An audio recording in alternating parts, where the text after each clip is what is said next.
Dear students, in today's class, we will discuss double entry bookkeeping system. Meaning and definition of double entry bookkeeping. Students, double entry bookkeeping system is the most scientific method of recording all monetary transactions in the books of account. This system owns its origin the Italian merchant Luca di Borgo Pacioli on 10th November 1494, and this day is celebrated as International Accounting Day. This system of bookkeeping is based on the fact that there are two aspects of every business transactions.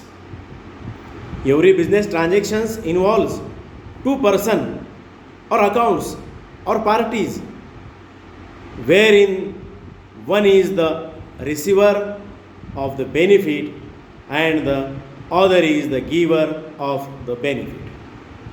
If something comes into the business, something goes out from the business.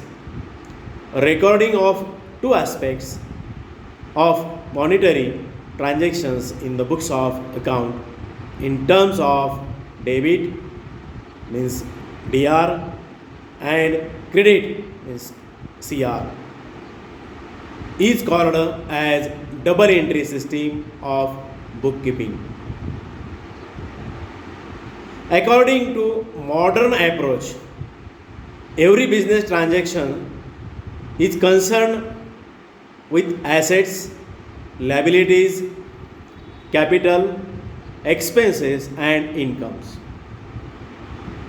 Whenever there is an increase in asset and expenses, it is debited, and decrease in asset and expenses are accredited. विद्यार्थी मित्रांनो, व्यापारामध्ये घडणारा प्रत्येक आर्थिक व्यवहार लेखापुस्तकात नोंदविण्याची द्विनोंद पद्धती ही एक शास्त्रशुद्ध अशी पद्धती आहे.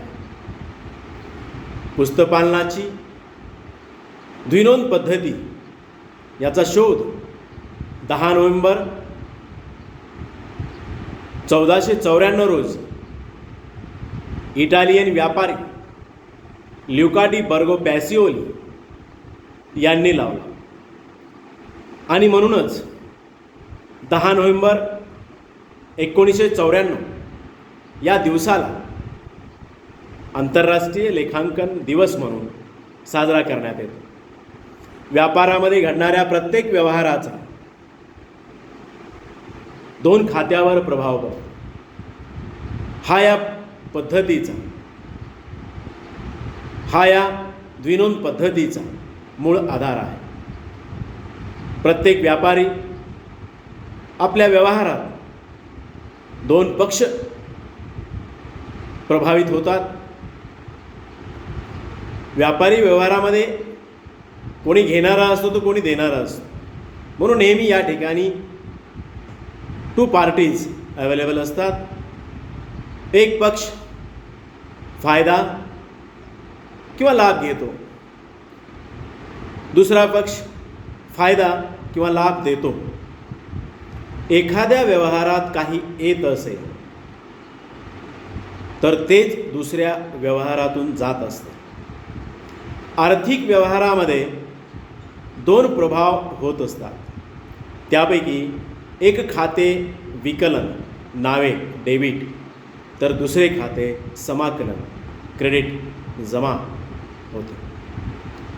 या पद्धतीला पुस्तकपालनाची द्विनोंद किंवा दुहेरी नोंद पद्धती असे म्हणतात.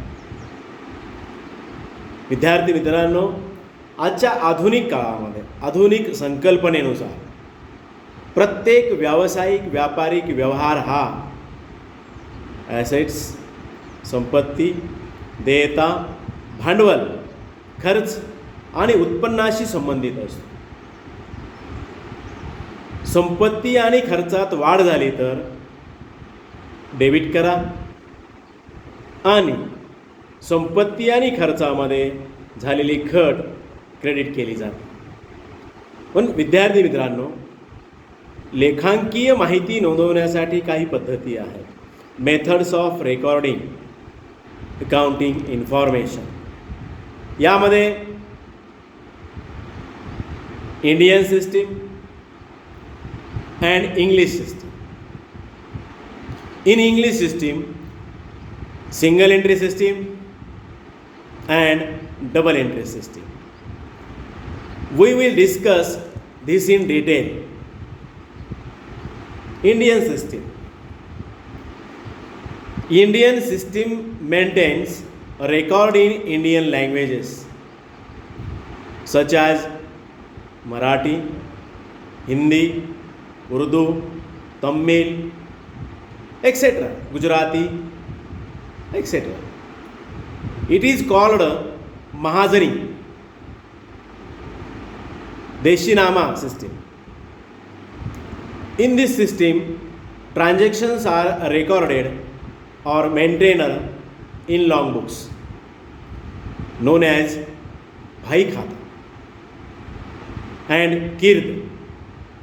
This system of accounting is not based on double entry system of accounting. Thus is not a significant scientific accounting system.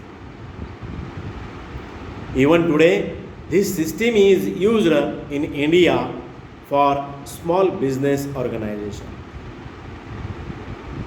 विद्यार्थी मित्रांनो, लेखांकनाच्या या डबल एंट्री सिस्टीम या पद्धती सर्व व्यवहार हे भारतीय भाषेत नोंदवले जातात, ज्यामध्ये मराठी असेल, हिंदी असेल, उर्दू असेल, तमिळ असेल, गुजराती असेल इत्यादी भाषेमध्ये. त्यालाच आपण महाजनी देशीनामा पद्धत असेही म्हटले जाते. व्यापारामध्ये, व्यवसायामध्ये घडलेले अनेक व्यवहार भारतीय पद्धतीनुसार ज्या पुस्तकात नोंदविले जातात त्या पुस्तकाला वही खाते किंवा कीर्द असे म्हणतात. विद्यार्थी मित्रांनो, लेखांकनाची भारतीय पद्धत ही द्विनोंद दुहेरी पद्धतीवर अवलंबून नाही. जरी ही पद्धत शास्त्रशुद्ध नसली तरी आजही ती पद्धत ही डबल एंट्री सिस्टीम पद्धत भारतातील छोटे व्यापारी उपयोगात आणतात.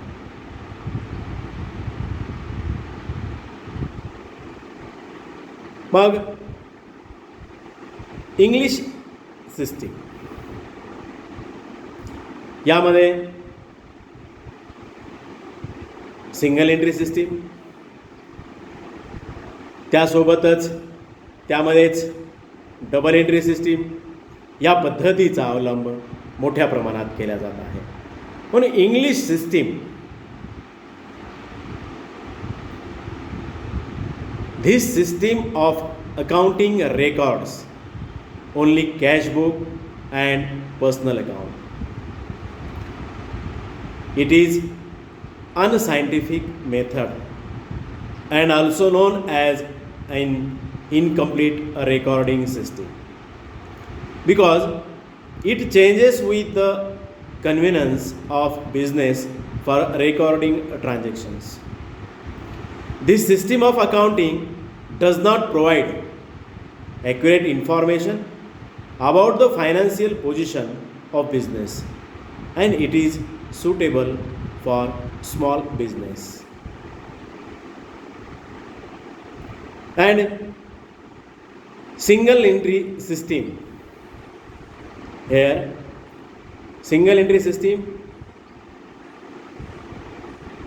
या पद्धतीत फक्त कॅश, रोख पुस्तक आणि वैयक्तिक खातेच फक्त ठेवली जातात. एक नोंद पद्धती ही अशास्त्रीय पद्धत असून तिला हिशोबाची अपूर्ण पद्धत असेही म्हटले जाते. कारण व्यापारी आपल्या सोयीनुसार सोयीप्रमाणे या पद्धतीमध्ये बदल करत असतो. एकेरी नोंद पद्धतीत जमा खर्च लिहिण्यासाठी व्यवसायाची आर्थिक स्थितीबद्दलची अचूक सत्य माहिती आपण पुरवू शकत नाही. म्हणून ही सिंगल एंट्री सिस्टीम ही छोट्या व्यवसायासाठी उपयोगी आहे. परंतु आजच्या व्यवसायाचा व आर्थिक व्यवहाराचा व्याप हा मोठ्या प्रमाणात वाढलेला असल्याकारणाने आज बहुतांश ठिकाणी या इंग्लिश मेथडमधील डबल एंट्री सिस्टीमचा वापर मोठ्या प्रमाणात केला जात आहे. Here double entry system. Then double entry system. Double entry system is the most significant method. And this method is scientific method of recording of all business transactions in the books of accounts. Under this system, double or twofold effect of each transaction is recorded. According to double entry bookkeeping system, one account is to be debited and another account is to be credited with equal amount. Every debit has a equal and corresponding credit of the system, and the same amount is the basic principle of double entry system. यामध्ये द्विनोंद पद्धती ही व्यावसायिक व्यवहार लेखापुस्तकात नोंदविण्याची एक शास्त्रीय पद्धती आहे. या पद्धतीमध्ये प्रत्येक घडलेल्या आर्थिक व्यवहाराचे त्या आर्थिक व्यवहाराने दोन लेखे प्रभावित होतात. या पद्धतीनुसार एंट्री केल्यानंतर नोंद केल्यानंतर एक अकाउंट ज्या रकमेने नावे केले असेल तितक्याच रकमेने दुसरे खाते क्रेडिट जमा करावे लागतात. म्हणून दुहेरी नोंद पद्धतीच्या मुख्य नियमानुसार प्रत्येक नावे रक्कम हीच जमा रक्कम असते. थोडक्यात नावे आणि जमा अशा दोन वेगवेगळ्या खात्याच्या विरुद्ध बाजूवर नोंद होताना ती इक्वल रकमेने समान रकमेने होते. पण definition of double entry system.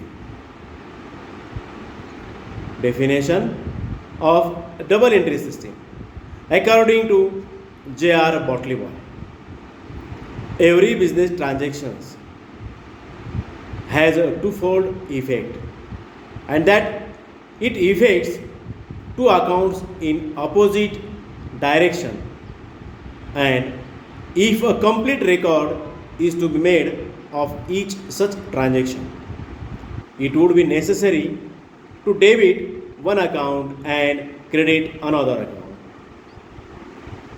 It is the recording of twofold effect of every transaction that has given rise to the term double entry. बॉटली-बॉय यांच्या मते प्रत्येक व्यापारी व्यवहाराचे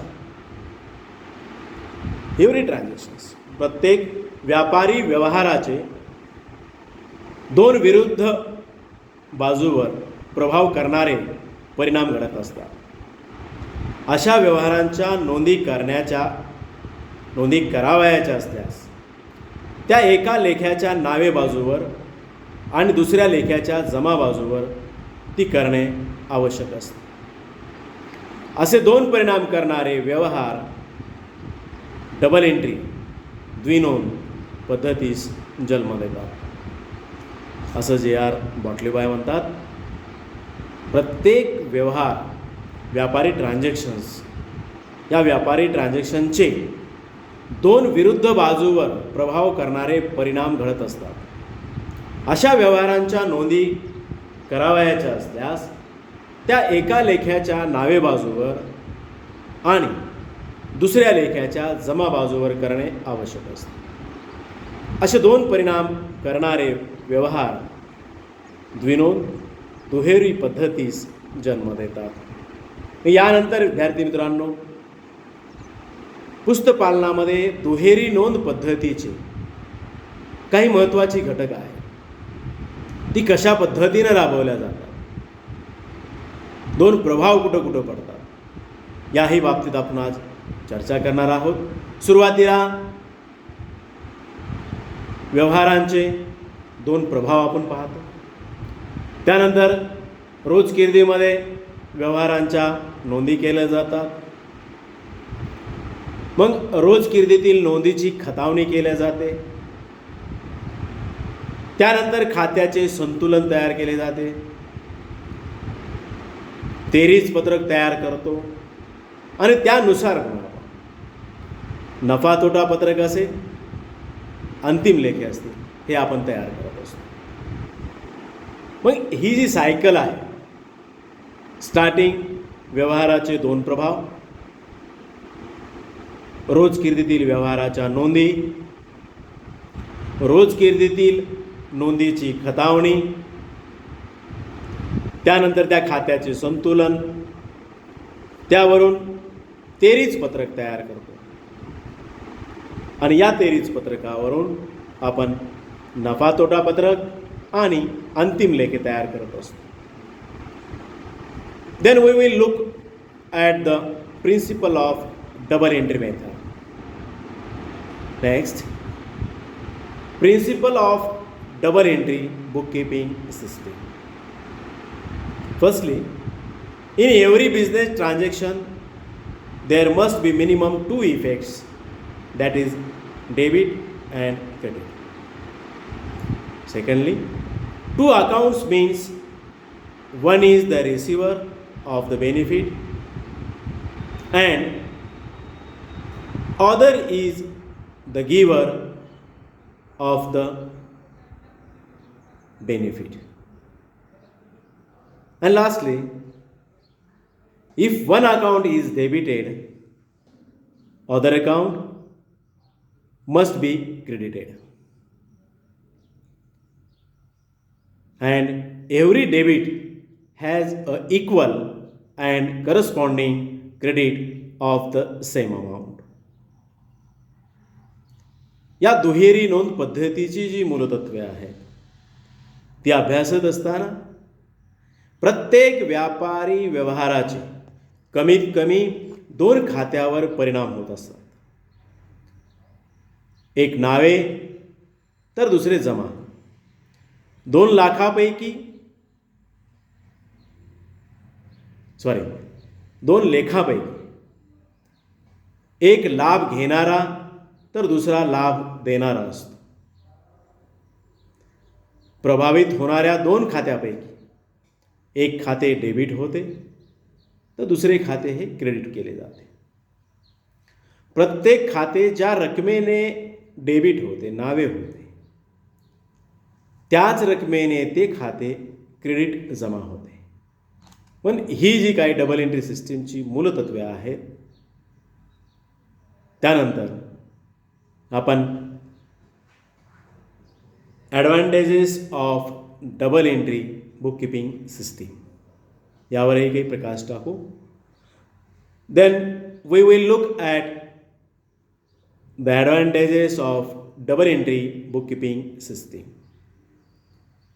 firstly, complete record. Under this system, all business transactions are recorded. This method is scientific and record both the aspect of each transactions. Secondly, accuracy. In this system, both aspects are recorded in the books of account, so it gives complete accuracy in accounting work. It also checks arithmetical accuracy. And business result.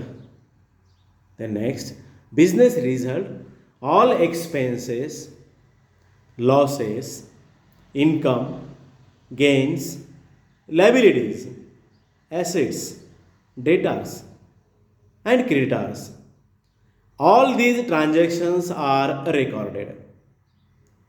Therefore, it help it help to find out accurate business results of particular accounting period.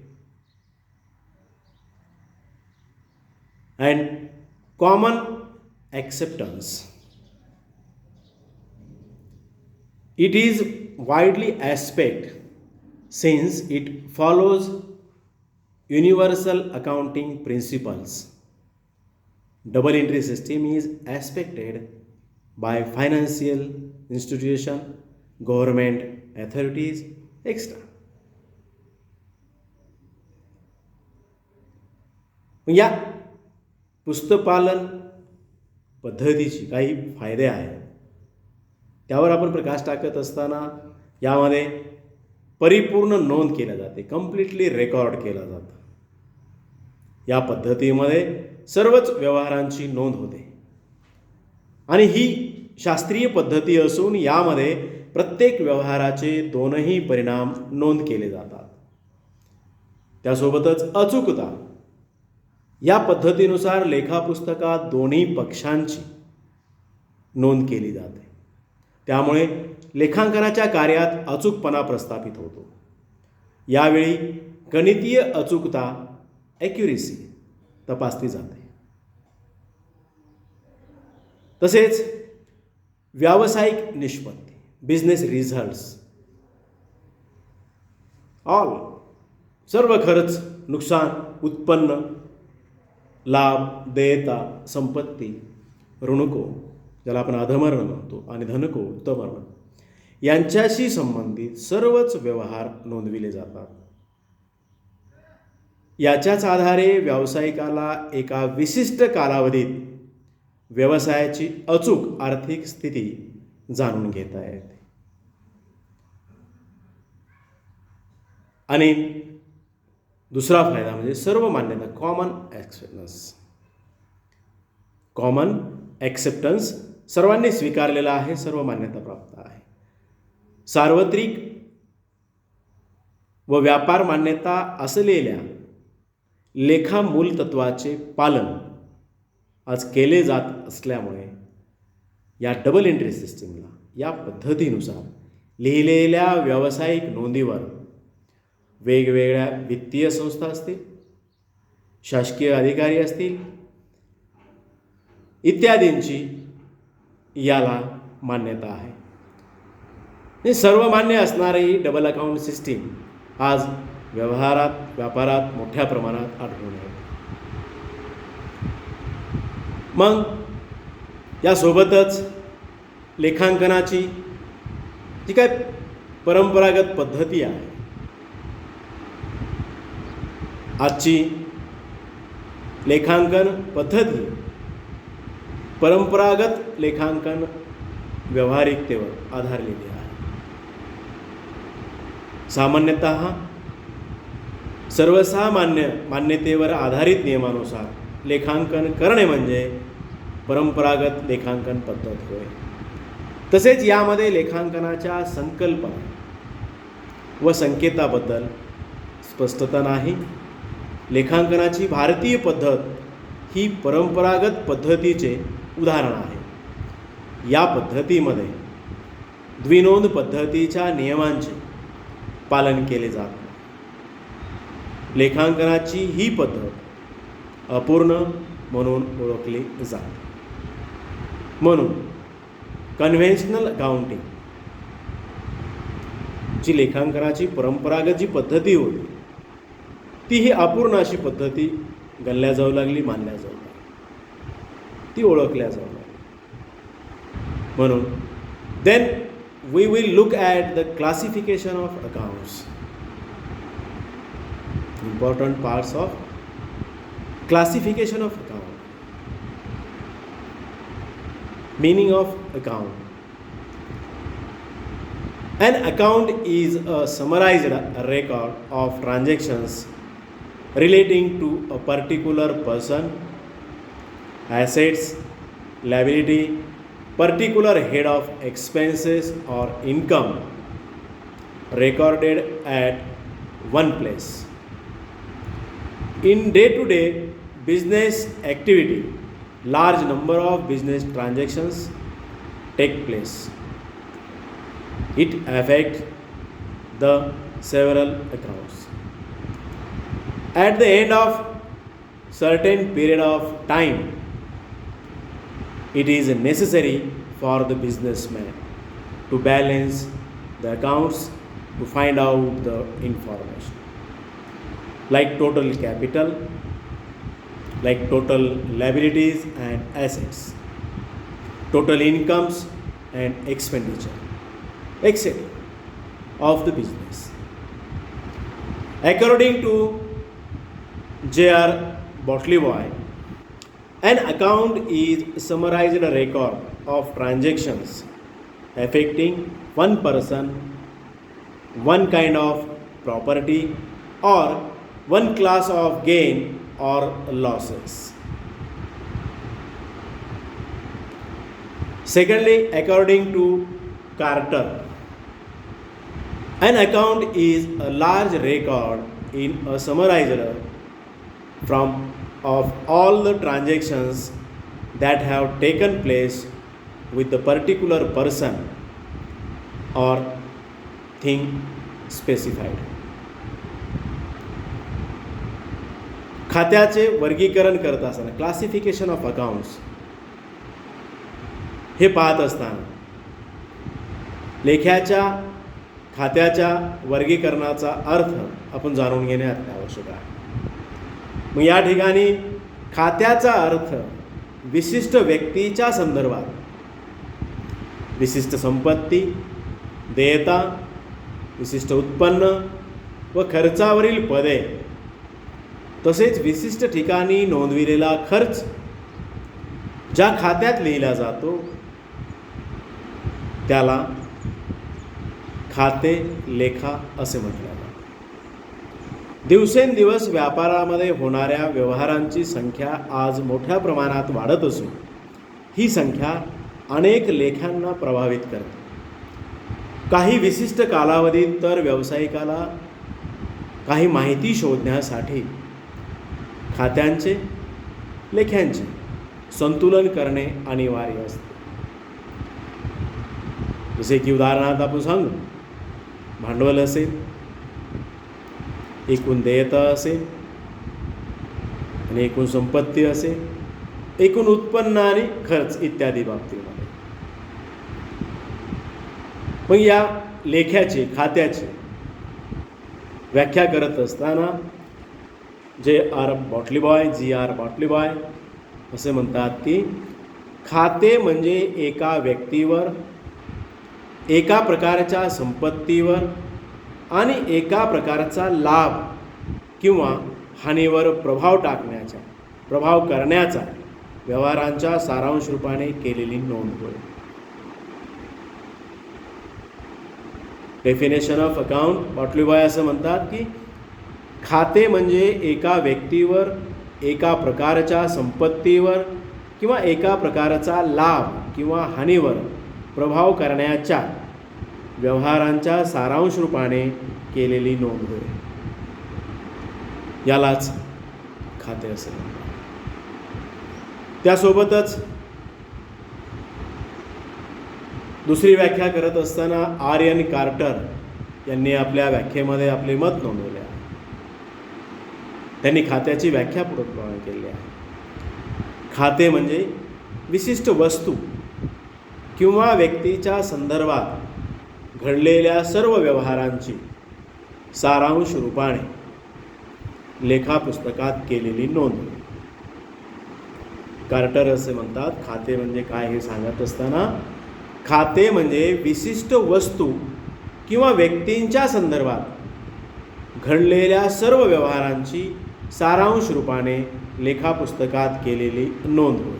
त्यालाच ते खाते असे म्हणतात. मग विद्यार्थी मित्रांनो, आपण खात्यांचे वर्गीकरण यावरून क्लासिफिकेशन ऑफ अकाउंट्स हे पाहणार आहोत. मग या मुख्यतः खात्याचे वर्गीकरण, टाइप्स ऑफ अकाउंटिंग, सोबतच रूल्स ऑफ अकाउंटिंग हे पाहत असताना आपण येणाऱ्या पुढच्या तासिकेमध्ये खात्याचे वर्गीकरण, rules of debit and credit कशा पद्धतीने केल्या जात आहे हे पाहू. मग या खात्याच्या वर्गीकरणामध्ये खात्याचे प्रकार असतील, त्या प्रकारानुसार डेबिट क्रेडिट त्याचे नियम असतील, त्यासोबतच खात्याच्या सर्वच प्रकारावर व्यवहारांचा होणारा प्रभाव असेल तोही आपण पाहणार. मग आज आपण क्लासिफिकेशन ऑफ अकाउंट्स याची व्याख्या, अकाउंटिंगची व्याख्या, द्विनोंद पद्धती. द्विनोंद पद्धती म्हणजे काय, ती इंग्लिश मेथड असेल, इंडियन मेथड असेल, या सर्वच पद्धतीचा आज आपण अभ्यास केलेला आहे. सोबतच द्विनोंद पद्धतीची तत्वे, मूलतत्वे, द्विनोंद पद्धतीनं होणारे फायदे ही अभ्यासलेली आहे. येणाऱ्या पुढच्या तासिकेमध्ये निश्चितच खात्याचे वर्गीकरण, क्लासिफिकेशन ऑफ अकाउंटिंग, त्याचे रूल्स आणि टाईप्स आपण पाहू. आज आपण याच ठिकाणी थांबू. धन्यवाद.